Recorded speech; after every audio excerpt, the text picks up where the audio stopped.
Hello दोस्तों, रश्मि बाइटी stories में आपका स्वागत है। कॉलेज की छुट्टियों के 3 महीने बाद रमित, ईशान, राधा, किरण सभी आज जंगल में कैंप लगाकर एडवेंचर करने जा रहे थे।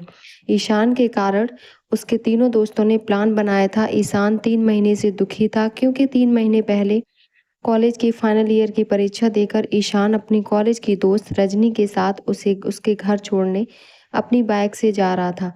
ईशान और रजनी कॉलेज ही में मिले थे और दोनों एक साथ जीवन भर रहने का फैसला भी कर लिया था। दोनों ने अपने परिवार को भी शादी के लिए मना लिया था। कुछ महीनों बाद वो शादी भी करने वाले थे, पर किस्मत में शायद उनका मिलना लिखा नहीं था। तभी जब बीच रास्ते में रजनी ने ईशान से आइसक्रीम मांगी, जिसे लेने के लिए ईशान बाइक को सड़क के साइड में लगाकर जा रहा था, तभी रजनी भी उसके साथ आ ही रही थी। उसी समय उसका दुपट्टा बाइक के कोने में फंस जाता है और वो उसे निकालने लगती है। तभी ईशान रजनी को पीछे मुड़कर देखता है तो उसे रजनी अपना दुपट्टा बाइक में से निकलती हुई दिखती है। वो उसकी मदद करने जाता ही है कि तभी एक बेकाबू कार आकर रजनी को टक्कर मार देती है और ईशान की आंखों के सामने ही रजनी खून में लथपथ सड़क पर पड़ी होती है। वो कार भी आगे जाकर किसी खंबे से टकराकर ब्लास्ट हो जाती है। एक पल में ईशान की आंखों के सामने सब कुछ बदल जाता है। रजनी दूर खड़े ईशान को आखिरी बार देखकर अपनी आंखें हमेशा हमेशा के लिए बंद कर लेती है। इस एक्सीडेंट के कारण रजनी कुछ ही समय में अपने प्राण त्याग देती है।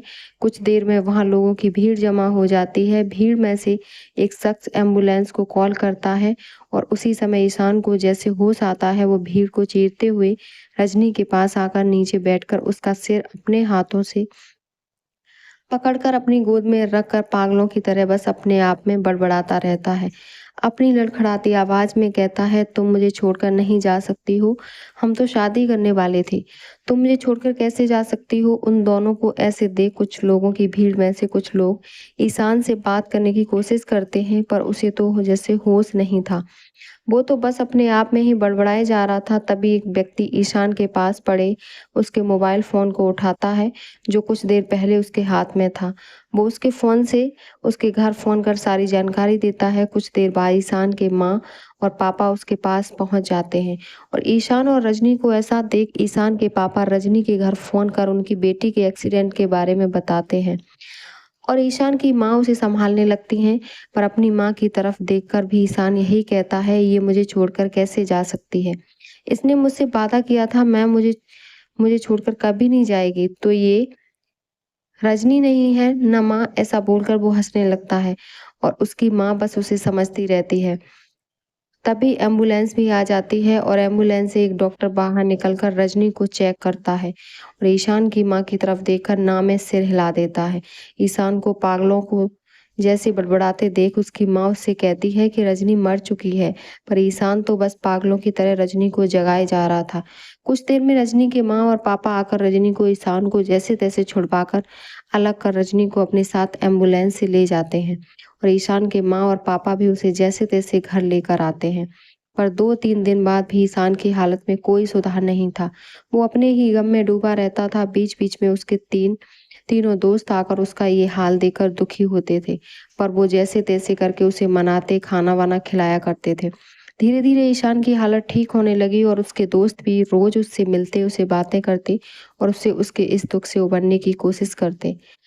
पर ईशान आज भी रजनी को नहीं भूला और आज भी रजनी का दिया हुआ वो लॉकेट जिसमें रजनी और उसकी तस्वीर थी, वो हमेशा अपने गले में पहना रहता था। और जब भी उसे रजनी की याद आती तो उस लॉकेट को पकड़कर अपनी आंखें बंद याद करता। आज जब तीनों दोस्तों के बहुत मनाने के बाद ईशान जंगल एडवेंचर पर उनके साथ जा रहा था, सभी रमित की कार से हंसते हुए बातें करते जा रहे थे। राधा और किरण पीछे की सीट पर बैठी थी। ईशान रमित के साथ आगे बैठा था। कार रमित ड्राइव कर रहा था। शाम होने वाली थी। वो शहर के बाहर ही पास के एक जंगल में जा रहे थे, जहाँ बहुत से कॉलेज के स्टूडेंट जाया करते थे जंगल एडवेंचर करने। पर इन सभी को ये मौका आज मिला था। रमित आराम से कार ड्राइव कर रहा था, तभी अचानक मौसम ने करवट ली और अच्छा खासा मौसम खराब हो गया और रिमझिम बारिश शुरू हो गई। तभी रमित ने कहा, ऐसे मौसम में जंगल में जाना ठीक नहीं लगता। तभी किरण भी बोली, तू सही कह रहा है, इस समय न जाना ही ठीक है। रमित ने कहा, ऐसा करना ठीक रहेगा क्या? क्योंकि मैंने अपने और भी दोस्तों को बुलाया है, वो हम सबसे 1 घंटे बाद निकलने वाले थे। वो शायद आधे रास्ते पे आ गए होंगे। उन सबको मना कर दूँ क्या? राधा बोली। तो क्या अब हम घर वापस चले जाएँ? हम तो जंगल पहुँचने वाले ही हैं। किरण रमेश से बोली, तू एक काम कर, उन सबको मना कर दे। कॉल करके और कह दे आज की ट्रिप कैंसिल हो गई तो हम वापस जा रहे हैं। ईशान, हाँ और क्या, हम सब अकेले थोड़े ही वहाँ जाएँगे। वैसे भी मौसम बहुत खराब हो रहा है। रमित अपना मोबाइल ईशान को देकर कहता है, ग्रुप में सबको मैसेज कर, ट्रिप कैंसिल होने का मैसेज डाल दे। ईशान भी ऐसा ही करता है। वो सभी हाईवे से होते हुए सड़क पर आ जाते हैं, पर वो रास्ता जंगल का था, इसीलिए वो सभी अब भी जंगल के रास्ते पर ही थे। तभी अचानक से गाड़ी चलते चलते बंद हो जाती है। रमित गाड़ी से उतरकर गाड़ी चेक करता है, पर गाड़ी खराब हो चुकी थी। तभी किरण कहती है, चलो थोड़ा आगे चलकर देखें, शायद हमें कोई होटल मिल जाए। तो आज हम वहीं रुक जाते हैं। रात होने वाली है और मौसम भी बहुत खराब हो रहा है, और दूर दूर तक कोई गाड़ी भी नजर नहीं आ रही कि लिफ्ट ले लें। जब कल मौसम अच्छा हो जाएगा तो हम अपने अपने घर चले जाएंगे। तभी ईशान ने कहा, यहाँ कहाँ, इस जंगल के रास्ते में तुम्हें होटल मिलेगा? रमित ने कहा, मिल सकता है यार, क्योंकि यहाँ अक्सर स्टूडेंट का ग्रुप आता है, तो शायद हमें होटल मिल जाए। राधा ने कहा, तो चलें। सभी गाड़ी से उतरकर अपना थोड़ा बहुत सामान जो वो बैग में लाए थे उसे गाड़ी की डिग्गी से निकालकर चल पड़ते हैं। सभी कुछ दूर चलते चलते थक जाते हैं, तभी उन्हें सड़क के किनारे एक पुराना सा होटल नजर आता है। वो सभी होटल के अंदर जाते हैं। अंदर से वो होटल बाहर से दिखने मुकाबले काफी अच्छा था, और होटल के अंदर लोगों की थोड़ी चहल पहल थी, जबकि बाहर से होटल थोड़ा खामोश था। नजर आ रहा था रिसेप्शन पे एक अधेड़ उम्र का व्यक्ति बैठा था, जिससे रमित और ईशान रूम लेने के लिए बात कर रहे थे। वहीं राधा और किरण उनके पीछे खड़ी थी। कुछ देर में उन्हें पता चलता है कि होटल में 2 रूम ही खाली हैं, और उन चारों को आमने सामने का कमरा मिलता है। तो राधा और किरण एक रूम में चली जाती हैं और ईशान रमित दूसरे रूम में चले जाते हैं। किरण राधा कुछ देर यहाँ वहाँ की बातें करते हैं, और वहाँ रमित भी कुछ बातें करते हैं और ईशान भी कुछ बातें करते हैं। ईशान रमित से कहता है, तुम्हें यहाँ कुछ अजीब नहीं लग रहा? जैसे जंगल में होटल, वो भी बाहर से इतना बेकार दिखने वाला, अंदर से इतना शानदार दिखता है। तभी रमित उससे कहता है, तू कुछ ज्यादा ही सोच रहा है, अब सो जा। वैसे काफी रात हो चुकी है। दूसरे रूम में राधा किरण से कहती है, मुझे इस होटल में न जाने क्यों अजीब सा एहसास हो रहा है। तो किरण उससे कहती है, ऐसा कुछ नहीं है यार, ये नई जगह है, इसीलिए शायद तुम्हें ऐसा लग रहा है। अब सो जाओ, क्योंकि मैं तो सोने जा रही हूँ। एक तो सारे प्लान पे इस बारिश ने पानी फेर दिया। तभी बाहर जोरदार बारिश शुरू हो जाती है। किरण अपनी आंखें बंद करके सो जाती है, पर राधा की आंखों से तो जैसे नींद गायब ही हो गई थी। वो कमरे की खिड़की के पास खड़ी बाहर होती बारिश को देखे जा रही थी। वहीं दूसरी तरफ ईशान का भी यही हाल था। रमित तो सो चुका था, पर ईशान को नींद नहीं आ रही थी। वो भी बाहर होती बारिश को देखते हुए अपने गले में पहने रजनी के दिए लॉकेट को पकड़े उसे याद कर रहा था। तभी उसे अपने पीछे किसी के खड़े होने का आभास होता है। वो पलट के देखता है तो बिल्कुल भी नहीं चौंकता रजनी को अपने सामने खड़ा देख, बल्कि वो उसे वहां देख मुस्कुराते हुए कहता है, मैं तुम्हारा ही इंतजार कर रहा था। तभी रजनी भी मुस्कुराते हुए बोली, तभी आज भी मेरा दिया वो लॉकेट मेरे मरने के बाद भी अपने से दूर नहीं किया। ईशान की आंखों से आंसू बहने लगते हैं और वो कहता है, तुमसे खुद को अलग कर पाना मेरे लिए बहुत मुश्किल है। मैं जानता हूँ अगर मैंने तुम्हारे इस लॉकेट को खुद से अलग किया तो तुम्हारी आत्मा को शांति मिल जाएगी और तुम मुझे छोड़कर चली जाओगी। हाँ, इस लॉकेट को अपने पास रखकर मैं स्वार्थी बन रहा हूँ, पर जब मैं बहुत दुखी था तब तुम्हारी आत्मा मुझे मिलने आई। तब मुझे याद आया कि मेरे पास तुमसे जुड़ी ये याद आज भी है, जिसकी वजह से तुम मुझे मिलने आओगी। जब मैं तुम्हें बहुत याद करूंगा या दुखी हो जाऊंगा तब तब तभी रजनी ने कहा, तुम सही कह रहे हो, मैं तुम्हें मिलने आऊंगी जब भी तुम्हें मेरी जरूरत होगी। पर एक बात याद रखना, एक दिन तुम्हें ये जरूर एहसास हुआ कि जिंदगी आज में जी जाती है, अतीत में नहीं। शायद उस दिन तुम मुझे इस दुनिया से आजाद करोगे और मुझे उस दिन का इंतजार रहेगा। तभी ईशान ने कहा, मैं ऐसा कुछ नहीं करूंगा, मैं तुम्हें अपने से दूर कभी नहीं जाने दूंगा। तभी रजनी बात बदलते हुए कहती है, पता नहीं क्यों मुझे इस जगह पर मेरे अलावा बहुत सी दूसरी आत्माओं का एहसास आभास हो रहा है। तभी ईशान को राधा की एक जोरदार चीख सुनाई देती है, जिसकी वजह से रमित की नींद भी खुल जाती है। वो उठकर ईशान से कहता है, ये राधा की चीख थी ना। ईशान के अलावा कोई भी रजनी को नहीं देख सकता था, इसीलिए रमित को भी नहीं पता चलता है ईशान के साथ वहां रजनी की आत्मा भी मौजूद है। वो ईशान के साथ राधा और किरण के कमरे की तरफ भागता है। वो उन दोनों कमरे के पास पहुंचते हैं तो देखते हैं रूम का डोर खुला है और राधा एक कोने में बैठी अपने मुंह नीचे करे बैठे बैठे चिल्ला रही है। और बेड पर लेटी किरण को तो जैसे होश ही नहीं था और उसका पलंग हवा में झूल रहा था और नीचे फर्श पर कुछ खाने का सामान के बर्तन पड़े थे। ईशान और रमित राधा के पास आते हैं और रमित उसके लिए पास ही टेबल पर पड़ी पानी की बोतल उठाता है और ईशान राधा को खड़ा करता है और रमित उसे पानी की बोतल देता है। तभी एकदम से किरण का पलंग हवा से जमीन पर एक जोरदार आवाज के साथ नीचे गिर जाता है और किरण के सिर में चोट लग जाती है और उसे भी होश आता है। वो अपने सिर पर हाथ रखकर अपने को जैसे तैसे संभाल कर पलंग से उठकर अपने दोस्तों के पास आकर पूछती है, ये सब क्या हो रहा है। किरण खुद को संभालते हुए अपने दोस्तों के पास आकर पूछती है, ये सब क्या हो रहा है। और इतना बोलकर वो लड़खड़ाने लगती है। तभी रमेश जल्दी से जाकर किरण को संभालता है और उसे आराम से नीचे बैठा देता है। तभी राधा आगे बढ़कर अपना बैग लेकर आती है और अपने बैग से फर्स्ट एड बॉक्स निकालकर किरण को दवा लगाकर पट्टी बांध देती है और सभी को आराम से नीचे बैठने को कहती है। सभी नीचे बैठ जाते हैं। तभी ईशान राधा से कहता है, तुम इतनी जोर से चीखी क्यों और ये सब क्या हो रहा है। तभी राधा कहती है, मैं तो बस खिड़की के पास खड़ी बाहर होती बारिश देख रही थी कि तभी मुझे ऐसा लगा जैसे कोई मेरे पीछे खड़ा है और मैं एकदम से डर के पलटी तो वहां कोई नहीं था। मैं कुछ और सोचती उससे पहले ही डोर पर किसी ने नॉक किया, पर डोर की वजह से मैंने डोर नहीं खोला। पर डोर पर 2-3 बार नॉक होने पर मैंने हल्के से डोर खोला तो मैंने देखा बाहर एक रूम सर्विस का लड़का खड़ा था। मैंने उससे कहा, तुम इतनी रात को क्यों आए हो। वो रूम सर्विस वाले लड़के ने कहा, आपके दोस्तों ने खाना का ऑर्डर किया था अपने लिए और आपके लिए। तो मैंने उस लड़के से कहा, रात के 11 बजे। तो उस रूम सर्विस वाले लड़के ने कहा, आप खुद ही पूछ लीजिए कॉल करके, मैं ये खाना अंदर रख के जा रहा हूँ। वो लड़का खाना रखकर रूम से चला गया। मैं तुम लोगों को कॉल करने ही जा रही थी कि तभी एकदम से जिस पलंग पे किरण सो रही थी वो अपने आप हवा में उड़ने लगा और जब मैं उसे देखकर चिल्लाने जा रही थी कि मेरे गले से आवाज ही नहीं निकल रही थी। मैं बस अपना गला पकड़ के चिल्लाने की कोशिश ही करती रही। तभी मैं डर के कारण पानी पीने के लिए पास के टेबल की तरफ गई तो मैं खाने के बर्तन से टकरा गई। तभी उस खाने के बर्तन में मैंने देखा कि राधा इतना बोलकर बोलते बोलते उसकी जुबान लड़खड़ाने लगी। तभी ईशान ने कहा कि क्या राधा, आगे बोलो। पर राधा तो डर से कांपते हुए नीचे पड़े खाने के बर्तन की तरफ अपनी उंगली से इशारा करती है। तभी रमित उस खाने के बर्तन को सीधा करता है तो किरण भी डर से चीखने लगती है और राधा तो बेहोश ही हो जाती है। रमित और ईशान भी वो देखकर चौंक गए कि खाने के बर्तन में किसी इंसान का कटा हुआ सिर था, जो उन लोगों की तरफ देखकर किसी जिंदा सिर की तरह मुस्कुरा रहा था।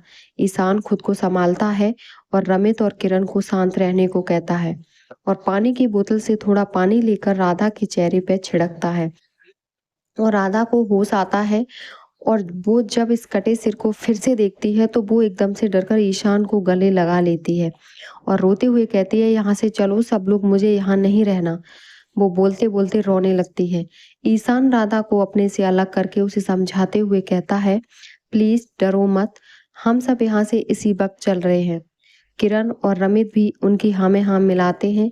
तभी वो कटा हुआ सिर अचानक से किसी जिंदा सिर की तरह हंसते हुए कहता है, तुम यहाँ आए अपनी मर्जी से हो पर यहाँ से जा नहीं पाओगे। कोई कुछ बोलता उससे पहले ही वो कटा हुआ सिर अपनी उस डरावनी हंसी हंसता है और एकदम से आंखें बंद कर लेता है और चारों चारों ओर बस उसे देखते ही रह जाते हैं। रमित सबसे कहता है, ये सब क्या हो रहा है हमारे साथ। तभी किरण सबसे कहती है, हमें हमें कॉल कर किसी से मदद लेनी होगी। तभी सभी अपना अपना मोबाइल अपने हाथ से मोबाइल लेकर देखते हैं तो उसमें नेटवर्क ही नहीं था।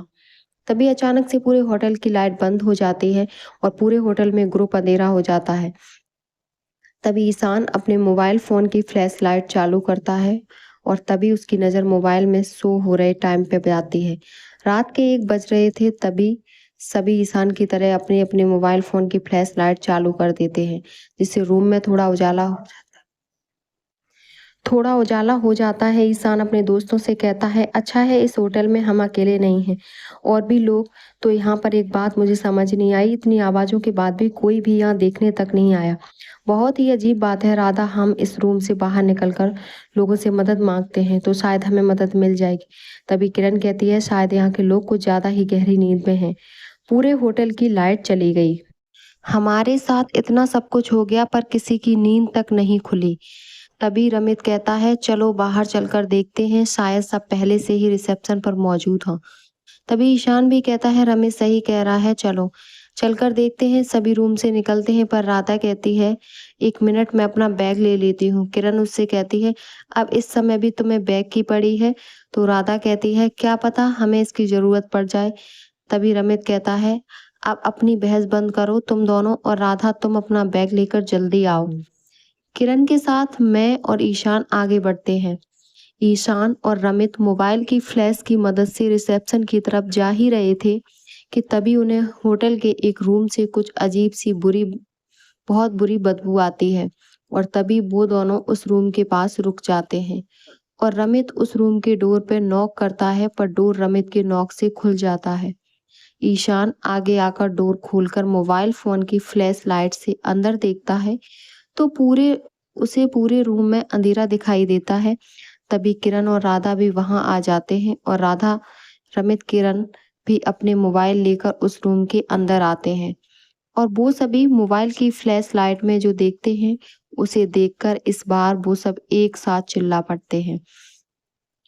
रमित डरते हुए और लड़खड़ाती आवाज में कहता है, ये तो सारी गली लाशें पड़ी हैं इस रूम में। तभी सभी अपने मुंह को अपने हाथ से ढक लेते हैं और चारों डरते और घबराते हुए उस रूम से बाहर निकल जाते हैं। पर उनके उस रूम से बाहर निकलते ही होटल के सारे रूम के डोर एक एक करके खुल जाते हैं। वो चारों ये देखकर एक ही जगह जाम हो जाते हैं और तभी सभी रूम से गली लाशें रूम के डोर पे आकर खड़ी हो जाती हैं और रूम के डोर पे खड़ी वो लाशें उन चारों की तरफ बस एकटक देखे जा रही थी और सभी से बहुत ही गंदी बदबू आ रही थी। ये सब देख चारों एक दूसरे की तरफ देखते हुए जोरों से चिल्लाते हैं और एक दूसरे का हाथ पकड़कर बड़ी ही तेजी से उस अंधेरे होटल में बस मोबाइल की फ्लैश की लाइट ही मदद से गिरते पड़ते होटल के बाहर दरवाजे की तरफ अंधाधुंध भागे जा रहे थे। कुछ ही देर में वो चारों जैसे तैसे बाहर के दरवाजे के पास पहुंच भी जाते हैं। तभी उन चारों को और एक झटका लगता है। वो चारों देखते हैं बाहर के दरवाजे के पास रिसेप्शन पर कोई जिंदा इंसान नहीं बल्कि एक मुर्दा लाश बैठी है जो उन चारों की तरफ देख अपनी डरावनी मुस्कुराहट से उनको और भी ज्यादा डरा रही थी। वो चारों बाहर जाने वाले दरवाजे की तरफ डरते डरते बढ़ाने लगते हैं। दरवाजे के पास पहुंचकर ईशान और रमित उसे खोलने का प्रयास करने लगते हैं पर वो दरवाजा नहीं खुलता। तभी राधा रोती हुई आवाज में कहती है, हम सब मर जाएंगे इस भूतिया होटल में। तो किरण राधा से कहती है, ऐसा कुछ नहीं होगा, तू रोना बंद कर। राधा चुप होती है और अब राधा और किरण भी रमित और ईशान की दरवाजा खोलने में मदद कर रही होती हैं कि अचानक से उन चारों को अपने पीछे से अजीब सी घुर्रन की आवाज आती है, जैसे सैकड़ों कुत्ते एक साथ घुर्रा रहे हों।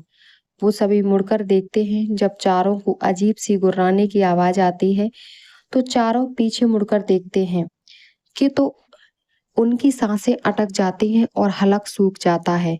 वो चारों देखते हैं कि सारी जिंदा और बदबूदार लाशें जो कुछ देर पहले होटल के रूम के डोर पे खड़ी उन्हें बस एकटक देख रही थी, वो सभी मुर्दा लाशें रोते हुए अब उनकी ओर धीरे धीरे बढ़े जा रही थी।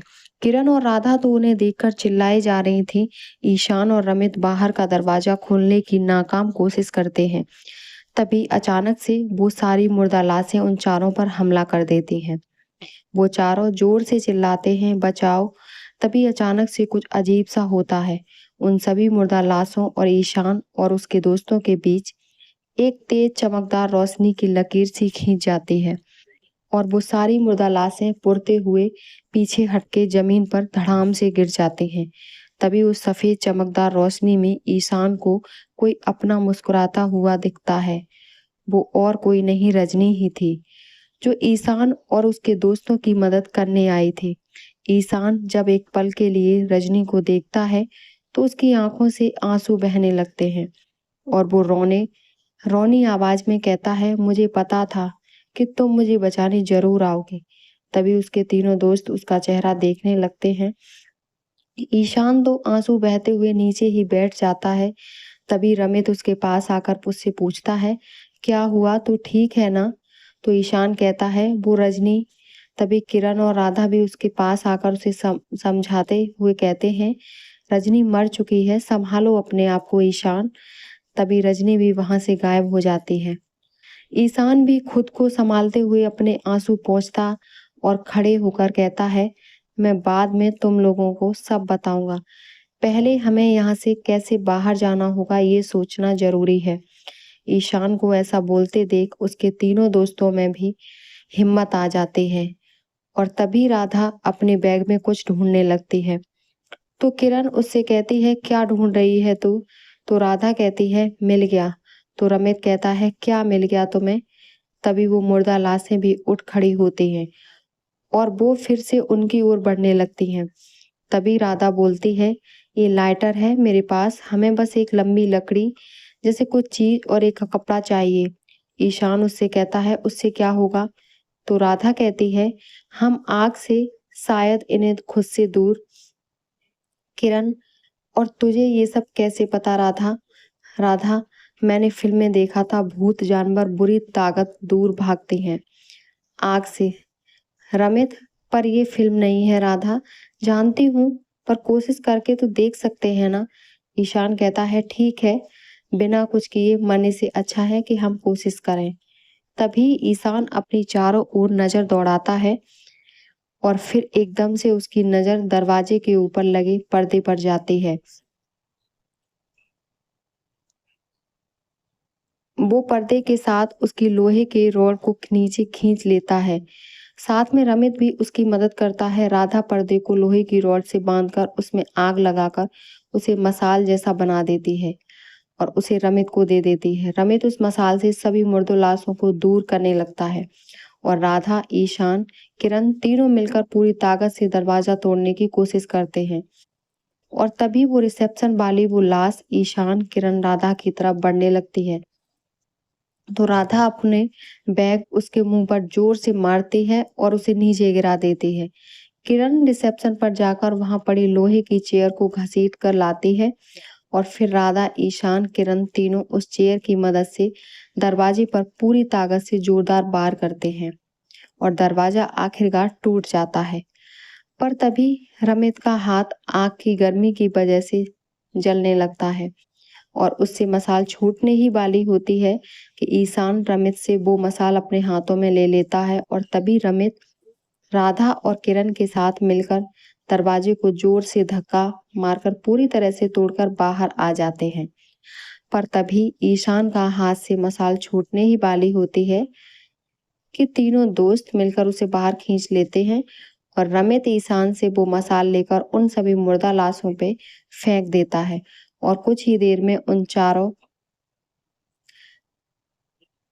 की आंखों के सामने सभी मुर्दा लाशें एक एक कर उस आग में जलने लगती हैं और उसी समय किस्मत से बाहर होती बारिश भी बंद हो जाती है और वो चारों वहां से दौड़ते दौड़ते हाईवे पर आ जाते हैं। चारों हाईवे पे आकर कुछ देर हाँफते हुए सांस लेते हैं और तभी उन्हें सामने से एक कार आती हुई दिखती है। वो चारों लिफ्ट लेकर कुछ घंटों बाद शहर पहुंच जाते हैं और फिर सभी 2 दिन बाद ईशान के घर मिलने का कहकर अपने अपने घर चले जाते हैं। 2 दिन बाद रमित, राधा और किरण ईशान से मिलने उसके घर आते हैं और ईशान से रजनी के बारे में पूछते हैं। तो ईशान सभी को रजनी, लॉकेट और उसकी आत्मा के बारे में सब बता देता है। उसके तीनों दोस्त से ये सब सुनकर चौंक जाते हैं और तीनों ईशान पर गुस्सा से बरस पड़ते हैं। रमित, तूने ये सही नहीं किया। ईशान, अपने स्वार्थ के लिए तूने रजनी को अब तक इस दुनिया में कैद कर रखा है। किरण, तुझे ऐसा नहीं करना चाहिए था। राधा, देखो ईशान, भले ही रजनी तुम्हारे साथ नहीं है, इसका मतलब ये नहीं है कि तुम उसे पूरी जिंदगी कैद रखोगे। ये तुम्हारे लिए सही नहीं है। अगर तुम्हें उसे जिंदा रखना है तो अपनी यादों में रखो, उसे आजाद कर दो। ये ही उसके और तुम्हारे लिए सही होगा। ईशान, तुम सब सही कह रहे हो। मैं सचमुच बहुत बड़ा स्वार्थी बेवकूफ हूँ। मैंने सोच कैसे लिया किसी के बिना मर्जी के उसे कैद रखना सही होगा।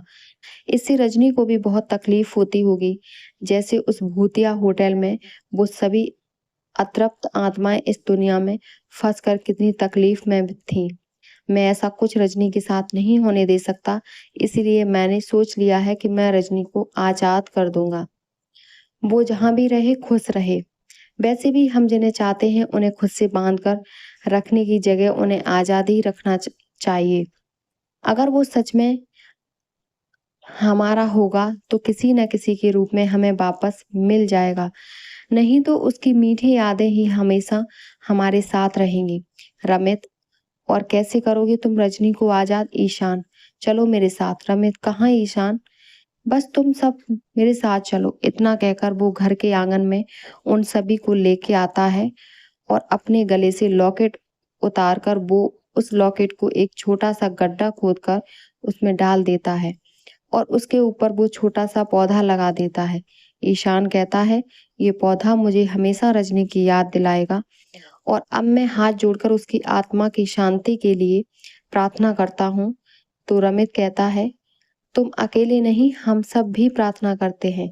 तभी किरण और राधा भी रमित की हाँ में हाँ मिलाते हैं।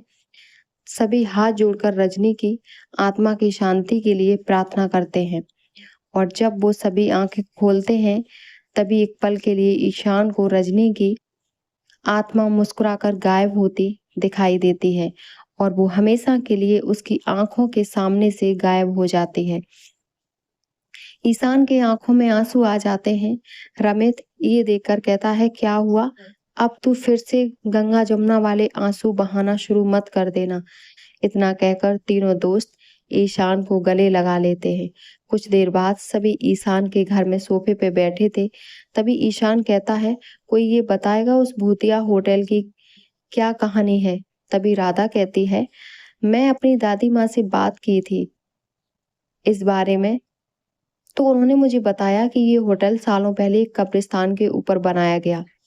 होटल के मालिक को बहुत लोगों ने कहा था कि यहाँ पहले कब्रिस्तान था, तो यहाँ होटल बनाना सही नहीं होगा, पर होटल का मालिक भूत प्रेत जैसी बातों में नहीं मानता था।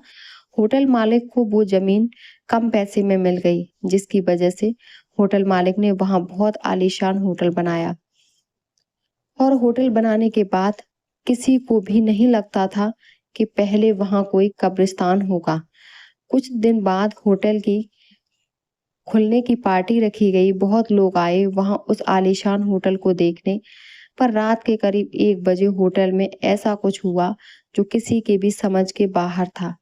वहां एक एक करके सभी लोग होटल में अपने ही लोगों को मारने लगे और सुबह तक उस होटल में वहां रुके लोगों और होटल मालिक की लाश मिली और उस अजीब और गरीब हादसे के बाद वो होटल हमेशा के लिए बंद कर दिया गया। तभी रमित ने कहा, ऐसा है तो उस दिन वो होटल क्यों खुला था और वो लोग कौन थे? तो राधा बोली, हमें भ्रम हुआ था कि वो होटल खुला था क्योंकि उस होटल में रात होने के बाद बुरी शक्तियां घूमती हैं, जिसकी वजह से हमें लगता है वो होटल खुला है। वहां लोग की चहल पहल है, पर जो भी लोग हमें उस होटल में दिखे थे वो सभी जिंदा लाशें थी। तभी ईशान ने कहा, तो क्या आज भी वहां वो बुरी आत्माएं होंगी क्या? तो राधा ने कहा, शायद, मुझे नहीं पता, पर हो सकता है कि हमने जब होटल में आग लगाई होगी तो शायद उन सभी आत्माओं को मुक्ति मिल गई होगी। तभी किरण ने कहा, काश ऐसा ही हुआ हो। तभी ईशान कहता है, ये सब छोड़ो, चलो कोई नई जगह चलते हैं जहां ये भूत प्रेत ना हो। राधा बोली, मैं कहीं नहीं जाने वाली, तुम लोग पता नहीं कौन सी नई जगह मुसीबत में फंसा दो। किरण ने मजाकिया अंदाज में कहा, क्यों ना इस बार हम कोई पुरानी हवेली चलें जहां भूतों का राज हो। रमित ने भी किरण की बात का समर्थन किया करते हुए कहा, हाँ क्यों नहीं, राधा को भूत प्रेत से लड़ने का अनुभव भी आ गया है। अब तो राधा और ईशान उन दोनों का मजाक समझ जाते हैं और दोनों मिलकर किरण और रमित को सोफे पे पड़ी पिलो लेकर मारने लगते हैं और फिर चारों पिलो फाइट करते हैं और हंसते हुए एक दूसरे के गले लग जाते हैं। उम्मीद करती हूँ मेरी कहानी आपको पसंद आई होगी। अपना विचार कमेंट बॉक्स में जरूर बताएं और हमारे चैनल को सब्सक्राइब करें। धन्यवाद।